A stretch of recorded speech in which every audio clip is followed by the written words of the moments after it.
Welcome back to the Better Late Than Never Club. I'm Bec. And I'm Frost. And we're diving back into the 1980s realm of horror tonight with a cult classic of Child's Play. One that I haven't seen, but you've heard so much about. Well, I feel like people have heard more about the word or the name Chucky. I actually don't know when I put the two and two together that Chucky... I thought the movies were called Chucky. Me too. I thought they were Chucky 1, right. Chucky Part 2, Bride of Chucky.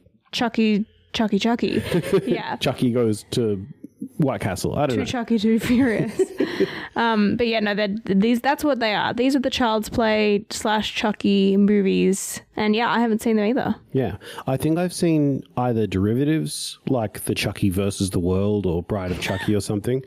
But I don't think I've seen the original Child's Play, where we're introduced to the concept of Chucky. And the idea of Chucky has been so done in pop culture. I'm sure Family Guy and Simpsons have all done it to death. It just feels like I've seen it, but I'm sure I haven't. Well, to be fair, the first three movies are called Child's Play 1, well, Child's Play 2, Child's Play 3. Yep. And the rest of the movies have Chucky's name in the title. Fair enough. Are we talking like a Pinhead situation? Like maybe he didn't have a name? I don't know. Yeah. I have no idea. I mean, what do you know about Child's Play as a franchise? I feel like I know a fair bit, but I don't know whether that's misinformed or what, How much of it is pop culture informed and how much of it's from these films? Here's what I think I know. Lay it on. Is that Chucky is a doll, or more accurately, a possessed doll, that it causes havoc. TM. I don't know exactly. I think he's a murderous spirit or something. I don't know the circumstances under which he enters society, or I don't know anything about the other characters. Like, is it a child that owns him? I assume it is because it's a doll. What the family dynamic is that he becomes part of, what his goal is, what kind of havoc he wreaks. I have no idea. I believe that he is specifically a ventriloquism dummy. Oh, okay. Yeah. So I don't get that vibe. It doesn't look like a ventriloquism dummy. With the moving mouth? Yeah, but that's because he's possessed. Oh, yeah, but I think he's got that square jaw ventriloquism dummy mouth. That's how I picture him. Okay. That's not how I picture him at all. Yeah. I don't know if you've seen a picture of him recently. Do you have face blindness for dolls? If he's got eyes and a mouth, I can't recognize it. Well, let's see. I guess we'll have that, we'll find that out pretty shortly. Yeah. So, it's either a child's doll or a ventriloquism dummy. I think it's just like a regular doll. Maybe... Like Annabelle. Well, not soft. I think it's probably like a hard, like a plastic doll, maybe. Or a wooden doll or something. Maybe it has how dolls have speaking components sometimes. Oh, like a speaker box and a pull string. Right. Potentially something like that. That's what I thought maybe. Okay. But then I think that his mouth does move, but not by the fact that he's designed that way as a doll. I think the spirit controls the doll form in order to move the mouth. That's what from what I've seen of short clips, that's what my impression is. So you're thinking haunted doll with a spirit? Basically, and I'm thinking, demonic ventriloquism doll. They're pretty similar. The concepts are the same. Yeah, there's crossover there. There's a lot of chaotic doll wreaks havoc, presumably kills people. Yeah, I also get the sense that this film has potentially comedic elements as well, although nowhere lists this as a comedy. So Google says horror mystery. Interesting. Wikipedia says supernatural slasher, which is, Why do you think there's comedy elements? I think it could be quite... I just feel like the scenes that I've seen or clips that I've seen include a bit of a foul-mouthed doll, kind of funny. It's not creepy, because Annabelle is creepy partly because she doesn't speak. Yeah. Okay. Right? There's this sort of otherworldly, very demonic kind of, I don't know, unseen forces. Non-human. Right. And I get the sense too that, again, inferring from what I think I know, Chucky is a possessed doll or whatever and can only impact the world by going and doing things, like walking around and grabbing things, versus Annabelle, who seemingly can control things without touching them. Like a more paranormal ability. Right, yeah. So I don't know. There's a bit of just a slight difference there, and one is potentially scarier than the other. Right, yeah. Having to I'm being threatened by a 3-foot wooden doll that is animated, sure, but doesn't have powers beyond that.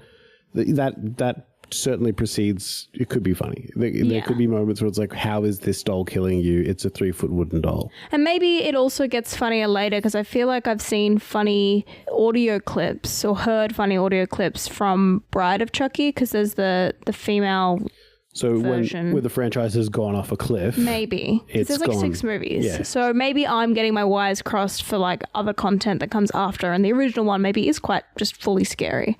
I don't Speaking know. of other content that comes after, what's our director on the piece? Yeah. So he only did the first Chucky. Oh. But his name, funnily enough, is Tom Holland. I'm no guessing relation. not the Tom Holland. Yeah. No, he's like 80 years old. Yeah. He's a horror guy. He's done directing, producing, writing. And in terms of his other films, he did the sequel to Psycho Oh, wow. from Alfred Hitchcock. Wow. So Psycho 2. He also did something called Fright Night, I've heard of that. which I've also heard of but I haven't seen, and that rates quite well, apparently.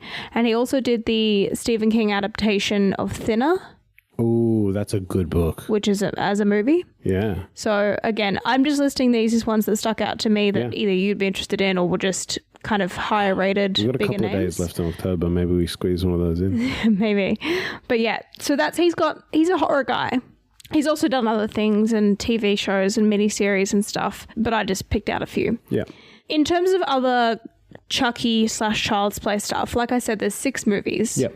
There's also comic books, a TV series. They rebooted the movies as well in like 2019. I mean, kind of like Friday the 13th, The Nightmare on Elm Street, and Halloween. This is a major icon of horror film. Apparently it became an instant cult classic, like in the 80s. Like it had a following. That's cool. Because it came out in 88, right? Yeah. And it was basically immediately like, yeah, no, we love this. Like it box officed at 44 mil from a budget of 9 mil. It's so not that's bad. pretty good for a horror movie. Especially in 88. And obviously it's maintained enough of an audience to produce all those previous things that I just said. Like there's a reason why they keep going back to this IP, this franchise.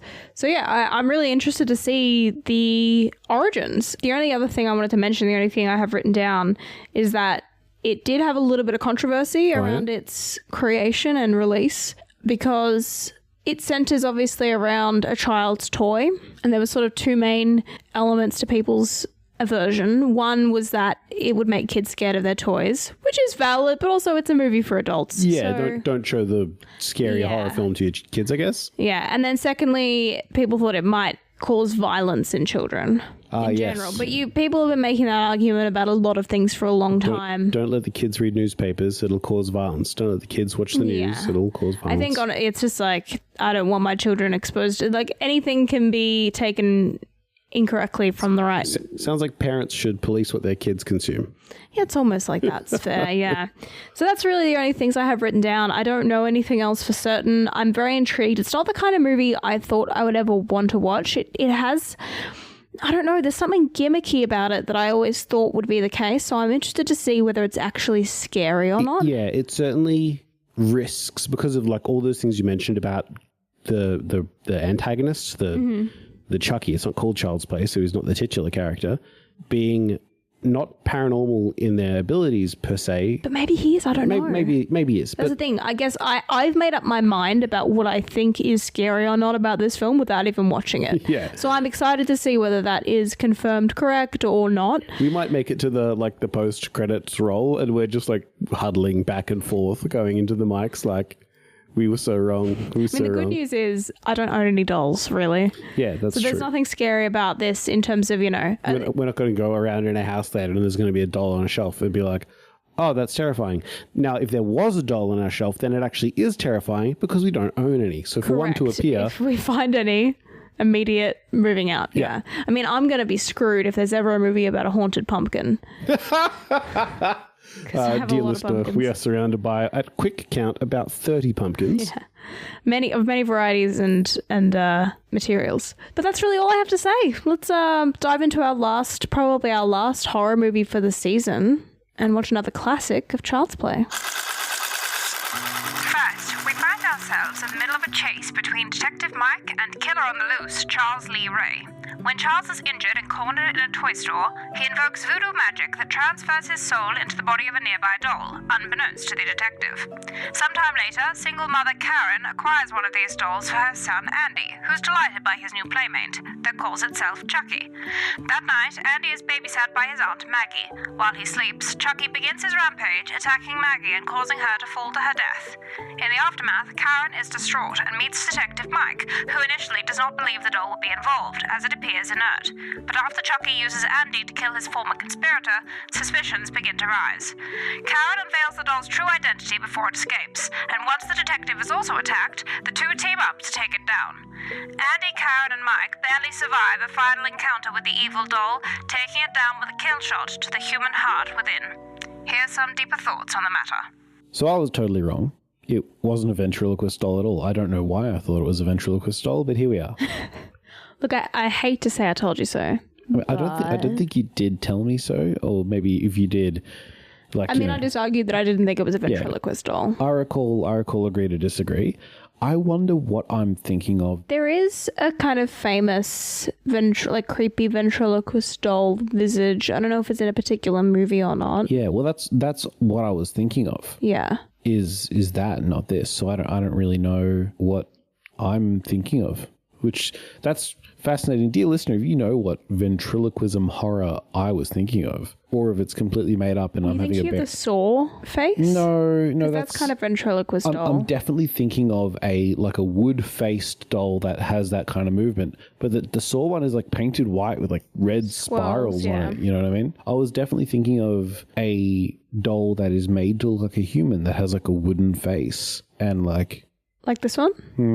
Maybe. What's that one? Because the listener can't see what that one is. I'm trying to find what movie it's from. That's like the classic ventriloquism creepy face, though. There's a movie called Magic with Anthony Hopkins. That has the right look to it, but it might actually be Goosebumps. Oh, yeah. Well, that's the same style one. Yeah, did they do a Goosebumps movie? Yeah, Goosebumps scary. So Night of the Living Dummy is the Goosebumps book. That might be it. That might be what I'm thinking of. Probably. Because that is the classic ventriloquist face. Anyway, that aside. Yes, it is. That's what I'm thinking of. I read the book, and that became the movie Chucky in my head. Well, it's quite different. It's still a creepy-looking doll. Yeah. It was a creepy-looking doll, which was like, I could not imagine electing to put something like that in my house just because my child wanted it. Yeah, I mean, there's some people that like to collect creepy old dolls in general. Oh, I know. Terrifying. It really is just not my brand of creepy. Not that I really like anything creepy decor-wise. Yeah. I don't need to get jump scared more in my house than I already am. Here's the thing. For Halloween, I like decorating with skulls and witches and bats. Not spiders, but skeletons. You know, because 'tis the season. Right.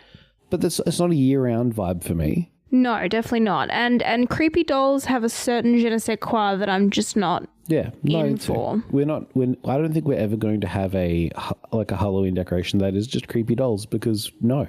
Yeah, no, I just leave that to others, you know? It's not just... So putting that in your house by choice, first of all.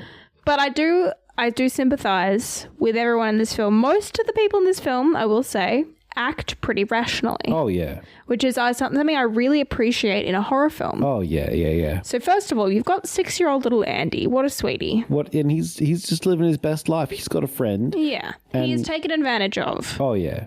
You know, and we can't blame him for that because he's 6 and he's lonely and he's he's obviously got an attachment to this character. And the marketing really plays it that this doll becomes your best friend. Right, exactly. Lo and behold. Yeah. His doll, So we can't, no blame on Andy, but also Andy cottons on and turns on Chucky as soon as is sort of rational for him to do so. Yeah. Well, so props to him. It was as soon as, because it's like they obviously make these pacts and these secrets. And he tells his mum, and his mum doesn't believe him. And he's like, well, it's fine, she didn't believe me. And because obviously she is so upset, he does what any good empathetic child does and buttons up and says what mum wants to hear. Yeah. And God help him for the rest of the movie because that's how things start to go sour. Yeah. And then props to the mum who, even though she doesn't believe her kid, pretty much immediately after he gets kind of taken away, which is still, it's like less than a day after the death of Maggie, who R.I.P. R.I.P. Maggie. But she immediately goes home and like essentially interrogates this doll, like which is not like necessarily a rational thing to do, but she's, you know, there's a part of her that wants to believe her son. Well, yeah, exactly. Right. Like, at this point, you're like, it makes no sense because you would know your child. Yeah. And it's just so disconnected. If he's not the kind of kid that would make up stories or anything like that, or if he does, they're not these kinds of stories. Right. Like, where did you learn that language? Where did blah, blah, blah. None of this makes sense. And you're like, it's irrational, but just like, what if? She's beside herself, kind of. Right. So, yeah. And like, she's just lost her best friend. Her kid's been taken away from her. And it is this doll's fault one way or another. Right. Yeah. You know what I mean? Yep. And so, honestly, even though she's like, maybe like, oh, I'll get this doll to talk. Maybe it's like, if he I'll doesn't, just destroy it. I'll just destroy it. Yeah. Because I like that. I've got to take my anger out on something. I'm going to take it out on this doll. Yeah. Because it's brought nothing but bad times. Pain. Right. Yeah. If my son is, in fact, behind all of this and he's sort of making it about the doll, well, guess what? That doll's not going to be here when he gets home. Exactly, right? Yeah. One way or another, that doll was going in the fire. Yeah. So a very rational. I agree with you 100%. And of course, we got the best part of the movie, which we can both agree. Yeah, 100% the reveal. There's no batteries reveal. The batteries falling out of the box. Yeah. 100% fucking got him. Yeah. Oh, so good. Because like, the chills, man. Ooh. I didn't even think about it. No, It's a possibility. Yeah, because like, you know, they get the doll out, starts working straight away. You don't even, why would you look in the box? And the whole scene, the way it plays out, because she's sort of just at home pottering, you know, whatever. Yeah. It's kind of pretty relaxed, even though we know there's a killer doll in the house. Yeah. She picks up the box, like you said, and the batteries fall on the floor, and the way that it's shot and the music that accompanies it, my stomach dropped. Even though I know the doll is a killer doll, like it's not a reveal to me, so to speak. Yeah. But it is. You feel what she's feeling in that moment of that sinking dread, but it sinks all at once, like it's all gone. Like, you know, you're really right about that. About like, we know that she is in the house with a killer doll, and we know that she doesn't know, and this is the moment she finds out. But we don't feel like, oh yes, she knows now. We feel like worse. Well, because we now know that the doll probably knows. Like, she's almost safer with him not knowing. Well, sort of. I mean, Maggie wasn't safe with, you know. But it is, it's really well done. Like, that ability to transfer that emotion from what the character is feeling, that dread, that terror, that sudden terror, right? Yeah. Is really impressive to have that transfer to an audience that already knows all the facts, pretty much. So yeah, I said at that moment that was my favorite part in the movie, and it was. Mm-hmm. Honestly, this movie is a little powerhouse. 90 minutes. Yeah. Like, it didn't feel like 90 minutes. It was quick. Like, this is a study in everything that needed to be on the cutting floor was on the cutting floor, and everything that was in the film needed to be in the film. It was definitely beat to beat to beat. There was pretty much no downtime where there wasn't some action happening. Yeah, like there was, in fact, there were almost times where you could tell that they've skipped from driving point A to point B, and the characters are caught up. Like when the detective finds, I've already forgotten the mother's name. Karen? Thank you. When the detective finds Karen in like that beat up area in the alley of Detroit and takes her home. Detroit? Chicago, sorry. I'm all over the shop. Karen in Chicago, continue. Karen in Chicago with the murderous doll. They get out of the car and they've obviously caught up on what Charles Lee Ray means. Yes. That she has heard her son say it, and he doesn't believe her, but they haven't bothered to show us having, like, sorry. We don't need to see that. Yeah, they haven't shown us, the audience, that conversation. It's implied they've had it. Yeah. That's fine. That's great. They didn't need to. Saved 10 minutes of chatting heads when there's a murderous doll on the loose. Right, because, I mean, they both know the same amount of information pretty much, aside from the detective having a little bit more of an insight into the guy, Charles Lee Ray. They both now have evidence that the doll is alive with this murderous spirit and is capable of destruction and murder, and that's really all they need to know. Now they just need to get there and stop him. There's no, they don't need that scene, like you said, of having that back and forth, because again, that would be cheating the audience of our ability to put two and two together, that these two people know the same information. Yeah. Big fan of the, like, I feel bad for the the psychological hospital doctor who gets electrocuted in the head to death. Yeah, although, it didn't seem like he was very helpful. Look, I know. Look. Here's the thing. In his hospital, he had a head electrocuting device. Right. So whose fault is that? Did he earn it? Did he deserve that? That's what I'm saying. I'm not.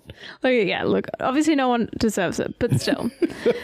I really do feel the worst for Maggie. She was just like a good friend. First of all, she is the one that kind of facilitated the buying of the doll. Yeah. By telling Karen about the peddler and all of that. Yep. And then she covers the babysitting duty so that Karen can do the job because she's a single mom that needs to work. And so she's doing like the best friend auntie duties. And she's doing a pretty good job too. She's doing a pretty good job. Like, she's a little like, short. She's not motherly. She's not super motherly, but she's fine. She's not winning any awards in that department. But, she's doing her due diligence of keeping the kids safe as far as you can tell. And she's doing a bang-up job for the 80s. In fact, she probably kept about as much of an eye on Andy as Karen did. So, Right.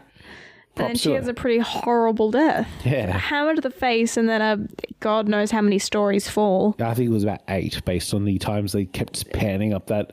And how many times people ran up and down those stairs. Yeah. So, what a fall onto that truck. Yeah. I don't feel the worst for Maggie, though. I feel the worst for Andy. Oh, well, yeah. Sorry. I was talking about people who died. Oh, yeah. Because you've got like Maggie, Eddie, the doctor. I think those are our 3 deaths. Yeah. That Chucky was directly responsible for. And Eddie, he died pretty quick. Yeah. It was just bang, an explosion. How you doing? And plus, he was a criminal. Who knows what he was responsible for? Well, yeah. I mean, maybe. It was implied that Charles was a murderer. Yeah, Charles was a murderer and Eddie was his getaway guy. Or at accomplice in some variety. Yeah, so at who least knows? the getaway. But Oh, and sorry, the other guy, the voodoo guy. John Bishop. He also died. Yeah. So that was pretty horrible. But you could argue that he kind of taught a murderer voodoo magic to keep himself alive. So, questionable. I mean, obviously still didn't deserve it, yada, yada. Yeah. But choices are made. Choices are made. And also, if you're going to have a doll made of yourself, which can be used to destroy you keep that in a place that people can access it, that's on you, buddy. Yeah, that's a choice. I'm just saying a lot of choices were made. Yeah. I wouldn't have made them. Right. So. But I agree with you that Andy, the little kid, he has the most trauma known to man. I assume Chucky too is just like that kid. In therapy? In therapy. That's, yeah. I really am interested to know how they sort of get more Chucky out of this because they pretty thoroughly did some destroying. Right. His body was burned, it was dismembered, it was pretty totaled, and then they showed the money shot of through the heart. Yeah, of blood going everywhere when he was shot through the heart by the cop. I mean, look, it's kind of established already that there is a magical element to this, right? Because he's transferred his soul to another thing. So I'm sure there's some, I would imagine just a bit of a yada yada about magic and how it works, You know what might be? I wonder if it's one of those things where it's like a satanic teen ritual where they get the doll parts and then they do a full moon summoning, trying to revive his soul because they've destroyed the body. Maybe fans of the murderer. Yeah, right. Right. Exactly. Yeah, that's a thing. Yeah, that would be Charles Lee Ray stands. We've just written Child's Play 2. Don't correct us if we're wrong. Yeah, don't correct us if we're wrong. But I agree with you. This was a bit of a powerhouse. It's a good little horror film if you're not super into really scary horror. Yeah, there wasn't really any jump scares. You could argue after the battery reveal, he comes alive in her hands for the first time is a little jumpy, but not Yeah. And there's a couple of times where he's going to come around the corner and he comes around the corner. Yeah, it's pretty predictable in terms of where he's going to be at most times. And I would say fairly low grade in terms of how graphic it is because at the end of the day, not very graphic. It's a doll. Yeah, I mean there's some stabs, but not they're glancing wounds and you don't really see any gore. He breaks that guy's arm and leg, but again you don't really see anything. Probably the most confronting is Maggie's hammer to the face, but it's not as bad as bloody Hellraiser. No, I mean it's very quick and you don't really even see anything. Yeah. So yeah, it is definitely if you're looking for a classic horror movie that isn't gory and has some kind of funny moments earlier on. Like it definitely is funny, like watching the doll move around in like the perspective of the 2-foot high doll as well. Yeah. Very funny. But I wouldn't recommend watching this if you have dolls in your house and or you like having doll decor, because you will want to throw them all out. Yeah. Or get rid of them first. Yeah. Are you ready to rate this film? Do you have anything else you wanted to say about it? I don't know. I feel like I haven't said very much, but it was really, I thought everyone did a good job. You know, like all the actors, the little kid made me sad when he was crying in the hospital. Yeah. Did a really good job. All of the acting was bang on par what I would expect for an 80s horror film. The mum, Karen, and her like dogged, like she was just determined. I really appreciate, again, going back to like they did the right thing. Yeah. Believable activity from a parent. The characters were not just 2D. They were very established, very well reasoned, very well acted. The only part I was frustrated with in terms of a character's choices was the detective. When she first tells him that the doll is alive, he dismisses it, even though he was there hearing the guy do demonic chanting before dying. And I get that, look, it is still hard to believe, I guess, but impossible to believe. Yeah. Like let's put it in this context. If you told me that you heard demonic chanting at our neighbor's house, then lightning struck the house, and you know we love you, John, but and our neighbor was deceased, and then in his estate you bought something from their house, and then like a day later you're telling me that item is haunted, I'm like, I just wouldn't believe you straight up. How dare you, first of all? First of all, don't buy things from a dead person's estate who died after chanting and lightning. So don't put me in this position. But also, it would be impossible to believe somebody that is just too tall of a story until that thing you bought comes alive in the back of the car and tries to strangle me. Which I totally called, by the way. Oh yeah. I said to him as he got in the car, I say, I'd be checking the back seats, mate. Yeah. And lo and behold. Yeah. Well, here's the thing. Usually when I check the back seats for murderers, I'm looking for a full-size human. Right. Not something that is... There is something sinister about a tiny murderer, but that is super strong still. Strong, fast, but small. Yeah. Like, nah, not interested. And can put up with an insane amount of... basically immortal. Yeah. So, no, this is a 0 out of 10. Of things that I would want to fight in the horror movies we have watched, this rate's pretty low. Mm-hmm. That said... Everything rates pretty low in the horror films we watch. Yeah, I'm just not looking to fight. Just looking to be in a horror film, actually. I'm a lover, not a fighter. Yeah. I think I'm ready to rate. Yeah, right. All right, I think I'm good. All right, take us away. I'm going to rate this 8.5 batteries included out of 10. That's a lot of batteries. It's a lot of batteries. And if those batteries fell out of the box and I was already working, well, you better run. Yeah. I think I'm going to give this a flat 8 breakfasts in bed out of 10. Oh my God, that breakfast in bed was so bad. Yeah. I was fully expecting her to like freak out and get mad. And I guess it highlights just how much trust she has in him. It's like, messy kid doing his best. He's 6. He's being sweet. It's his birthday and he's bringing her breakfast in bed. Yeah, as a way to justify waking her up so he can get his presents. It's very cute. He's a very cute kid. Yeah, adorable. No, I definitely enjoyed it. 8.5 is high praise though. It was good film. It was good film. When it is an older film and it still stands up, I expected the special effects to be a lot jankier. True. Right. They did well because the thing is, right, it doesn't have to look human. No. Because it's not. But it does have to have that creepy movement, which it did. Yeah. So it did a good job of sort of straddling that the actor and the stunt actor who filled the full body running roles and then the puppeteers for the close-ups. Yep. Those subtle, the hand grabbing things, the face and mouth. Yeah. It was a good mix-up because when there was puppeteering going on, it was like, these are movements of a doll. And then when it was the full body actor doing a little run and you're like, oh, that's a quick doll, really lent it some credibility as to why it's catching and attacking these full-grown adults that should probably be hunting this thing across should be the doing room. better. Exactly. One big kick, right? Yeah. They didn't do too much of one or the other, so they kept it a really good balance, I think. Yeah, for sure. So I do like that. I would recommend. Yeah, definitely. I like you, I'm intrigued to see how they continue on. I mean, I feel like this is what we say at the end of all of these franchise films when we watch the first one, much like Friday the 13th or Halloween. It's like, okay, how do you keep this going for so many more movies? What is the through line? How do you have kind of a constant threat when you are also ending the threat as part of the movie. I mean, like you said, there's magic involved. So this one, they've basically got any out that they choose. Licensed to make it up because magic. The plot? Magic. Don't ask any more questions. That's it.